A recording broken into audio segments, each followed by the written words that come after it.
Bonjour à tous et à toutes. Alors aujourd'hui, j'aimerais revenir sur les guides SEO avant la sortie de la version 2 des guides SEO chez Mitembo et vous présenter quelques pièges à éviter.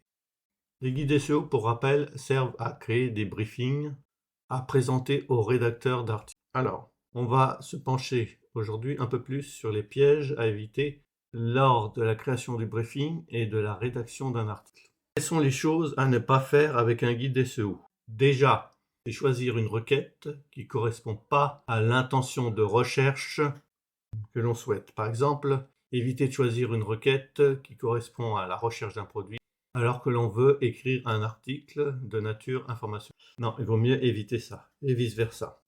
Ensuite, deuxième point, ce que l'on pourrait éviter, c'est il ne faut pas oublier la longueur moyenne du top 10. Par exemple, vous voulez vous positionner dans le top 10 sur une requête de nature informationnelle et que vous n'avez que 300 mots et que la plupart des éléments du top 10 sur la requête font 1000 voire 2000 ou 3000 mots, vous risquez fortement de ne pas vous positionner du tout, ni dans le top 10, ni dans le top 20. Autre chose, quand vous faites un briefing avec des guides SEO et que vous faites des extraits de sous-titres en H2 ou en H3, n'utilisez pas exactement les mêmes sous-titres. J'ai déjà eu affaire avec quelqu'un qui avait beau à écrire ses propres paragraphes, je lui avais bien spécifié dans un briefing qu'il fallait reformuler les sous-titres. Il ne l'a pas fait.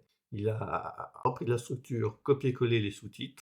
Et même s'il il a rédigé ses propres mots, l'article en question ne s'est pas indexé. Il a fallu que je repasse derrière, que je vérifie et qu'il reformule les sous-titres avec sa propre structure pour que l'article puisse être indexé. Ensuite, pour en revenir pour les structures, ne faites pas des structures identiques à un article déjà classé sur le mot-clé dans le top 10. Si vous avez le même plan pour un article exact, que ce soit paraphrasé ou du plagiat, vous aurez des difficultés d'indexation et de positionnement, ça c'est sûr.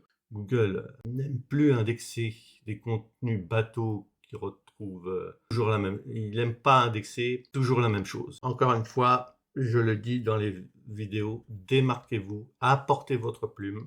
Et à ce sujet-là, à propos de votre plume, quand vous rédigez, avant d'optimiser SEO, pensez à un point.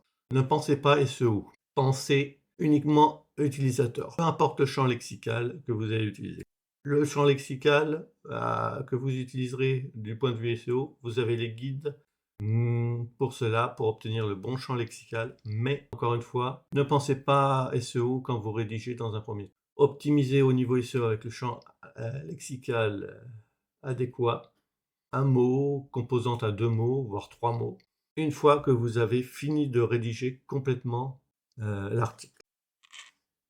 Il y a certains conseils qui sont à éviter en rédaction. Par exemple, quand vous avez vu à l'école qu'il y a les éléments de dissertation, les éléments classiques introduction, développement, conclusion ne sont pas valables pour toutes les pages du page web. C'est valable en partie pour les articles informationnels, mais il y a une astuce qu'il ne faut pas oublier.